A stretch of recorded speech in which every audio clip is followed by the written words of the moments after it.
This is my Chinese 1983 Volkswagen Santana, built in 2010. It was knackered, so I needed the interior fixed up.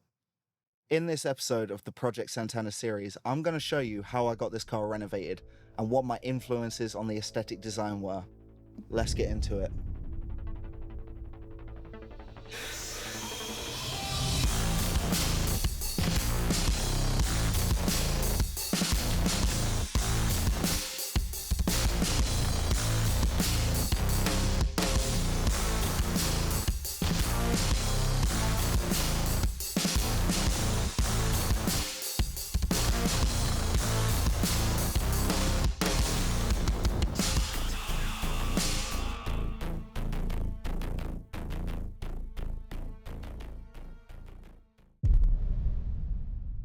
As I've said before, China can be a hard place to live. With the written language and the difficulty in learning the spoken language, it is a tough place for foreigners. But I thrive on it.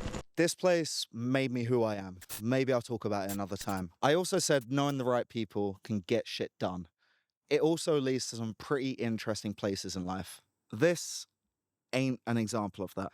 I knew that I needed my car's interior renovated. Just watch the last video that I posted to see why.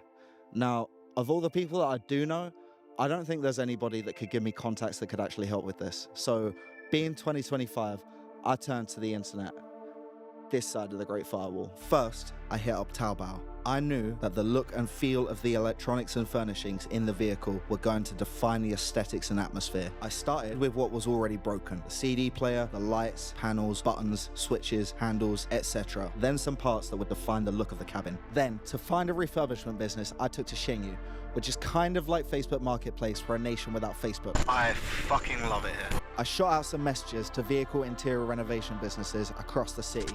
I heard back from Juza Auto Refurbishment almost instantly, and after a little back and forth through messages, I had an address and a date. When I arrived, I met the boss man. We had a look at the car, and between some mad scuff Chinese, translator apps, photos, and pointing at parts of the car, we came up with a basic plan of how the car was going to be refurbished. Before we got into the details though, we went on a tour of the factory. This place did everything in-house. The boss showed me all of their massive leather and textiles collection, of which I could choose from a near infinite selection of colors, materials, textures, and patterns for reupholstering the seats and vehicle panels. We also took a look at their upholstery workshop, where they stripped the fabrics from the seats and interior panels, fixed any problems with the padding, cut the leather, and stitched everything. Then we went upstairs to the painter's booth, where they repaint any plastics and fittings that need some revitalization or a different look. Then began the stripping. These men worked fast. It only took them a few hours to completely dismantle every piece of the interior of the car, and still, the amount of grime that was just permeating everything was shocking. Over the next 2 weeks, the boss and I kept contact through messages. He'd let me know if there were any broken parts that would need replacing, and was always updating me on how the progress was going. We continued to discuss the finished look of the interior and make amendments to the design, like replacing the speakers and adding ambient lighting.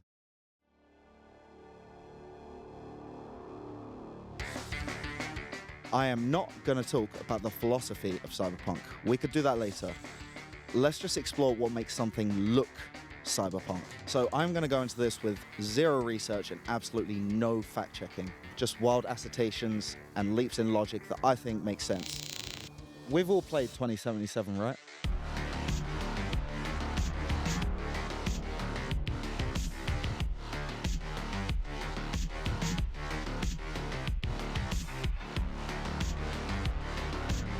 Neon lights, sci-fi vehicles, robot arms with rocket launchers in them. That's what cyberpunk is, right? Not exactly, it's a little bit more than that. Cyberpunk is a whole genre of literature that goes back over 40 years. I'm not going to debate who started it or named it, but it was 100% a product of the 1980s. For the sake of simplicity, let's just say the movie Blade Runner by Ridley Scott and the book Neuromancer by William Gibson are what set things into motion. Though I can't deny other massively important contributors to the genre, like Akira, Snow Crash, Ghost in the Shell, The Matrix, to name a few. Nor can I say that art is created in a vacuum, with movies and literature from the 70s and before having an effect on the genre, like the Star Wars movies or the literature of Philip K. Dick. The way I see it, there are three main components to the aesthetics of modern-day cyberpunk: 1980s America, Japanese style and animation, and punk. These aren't exactly independent of each other though, so I'll do my best to break it down. Punk.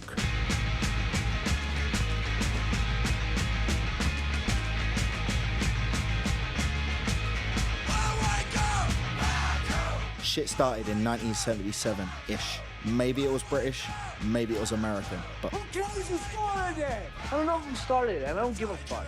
What started off as a rebellion against the status quo with a DIY attitude and a focus on self-reliance quickly became a fashion, characterized by youths making extremely aggro music adorned in self-made clothing with metal spikes, chains, outrageous prints, torn jeans, ripped tights, wild hairstyles, bother boots, and chemical dependencies. Punk became a core style of the postmodern age, and in the context of our discussion, had a massive impact on the aesthetics of cyberpunk itself. By the way, there are some really sick Chinese punk bands worth checking out, such as Demerit, D-Crash, The Nailed Eyes, Dino Lambkin, The Deadly Boat, or The Dummy Toys.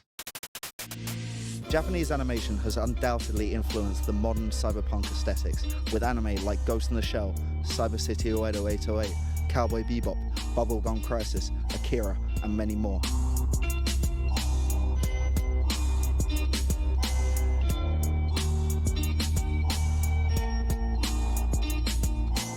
Bringing to the forefront visual motifs that we see time and time again in the cyberpunk genre, the katana, kanji, neon lights, geisha, most cybernetically enhanced humans, yakuza, tattoos, supercars, and that event, which ties incredibly well to the broader American cultural influences of the 1980s on cyberpunk.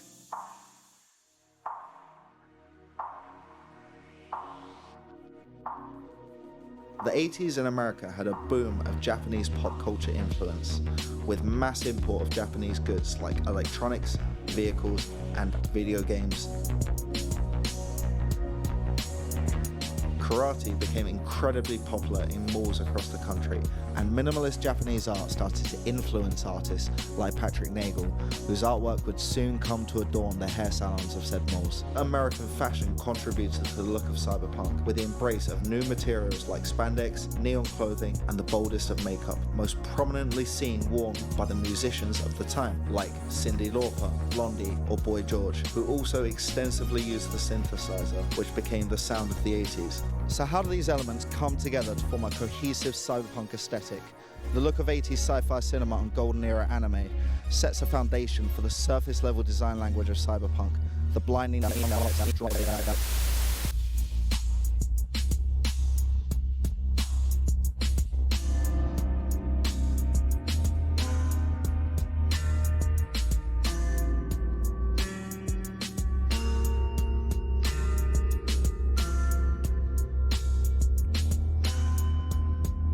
But cyberpunk is a dichotomy. The punk influence on the genre isn't just in the fashion of cyberpunk, but also in its visual themes of a place and people in deterioration, where the buildings are rotting, where life is a rat race. There is beauty in decay and the harshness of reality. Without struggle, death, and decay, there is no rebirth, no soul for new life, no human advancement. So right, yeah, in my opinion, I think Cyberpunk 2077 is an excellent modern representation of the genre, even if the story is just Neuromancer and Johnny Mnemonic combined. But check out the other movies and books in this genre. They are fantastic. Anyways, back to the Santana. I want to talk about influences for a minute, and what ideas helped guide my decision making in this renovation. This is my new interior.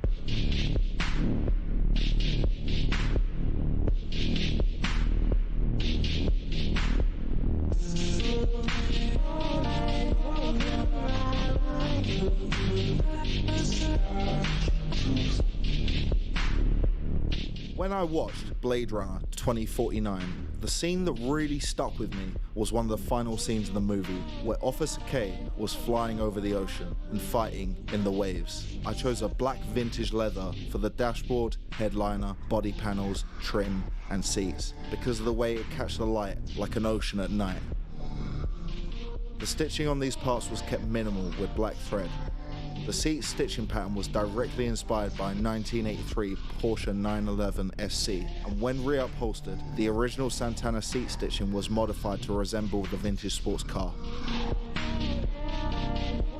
When researching on Taobao, I found a seller that sells custom speedometers and AC control units. So got a custom yellow LED backlit speedometer that would be reminiscent of the speedometer seen in Cyber City Uedo 808. Also, I got the AC unit built with yellow and red backlighting to match the speedometer and interior strip lighting.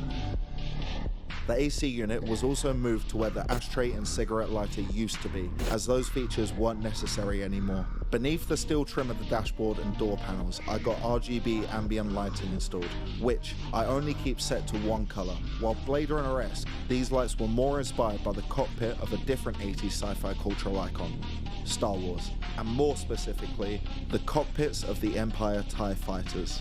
Some elements of the interior I wanted to keep true to the original Santana design, like the nameplate, the metal strips across the dashboard and door panels, and the black plastic trim. Some parts were original Santana parts taken from older variants of the same car, like the gear stick rubber sleeve and the steering wheel.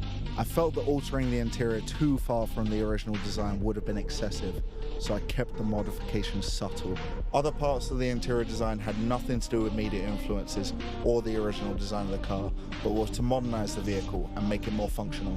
The CD player was fucked, so I replaced it with a Kenwood touchscreen head unit that allowed Bluetooth connectivity with CarPlay, music control, and hands-free cooling. That might be nothing special in modern cars, but in this old shitbox, this is a massive improvement to my quality of life. The original speakers were also replaced with JVC speakers, and the windscreen pillars were redesigned to accommodate tweeters. The rear view mirror was replaced with a rear view camera monitor setup. One of the issues I had whilst driving at night is that because other cars have gotten so much bigger, their headlights are perfectly in line with eye level. So I'd get fucking blinded anytime somebody pulled up behind me. The camera fixes this problem as I'm not getting a million fucking lumens straight to the retinas anymore. It also comes equipped with a forward-facing camera, so it functions as a dash cam. I paid a little extra for a model that records license plate numbers of cars in front of me and behind me whilst driving. I don't know how useful that actually is, but it sounds pretty fucking sick. The carpets on the floor were replaced with matte black Napa leather inserts to contrast the leather seats and panels with short pile carpet mats made to fit the footwells. The gear stick knob was replaced with this white knob, just because it adds a nice contrast to the rest of the interior, though there is still quite a lot of slop in the gear stick, which has occasionally caused me to grind gears. Oh, and I got the AC vents modified, so they now double up as cup holders, which is maybe the biggest flex in this whole car now.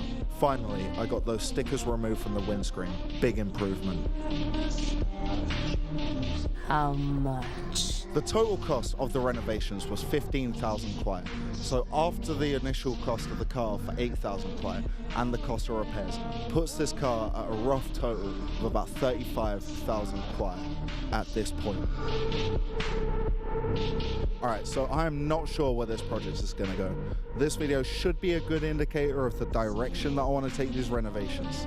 I could get some work done on the suspension and wheel setup, or I could get the paint redone, the dents beaten out. I do know that I'm planning to do something about the bumpers and getting some custom headlights and taillights made. You'll have to wait for that one though. Alright, so subscribe to the channel so my next video will be in your feed. Like the video if you want, but definitely leave me a comment to tell me what you think about these renovations.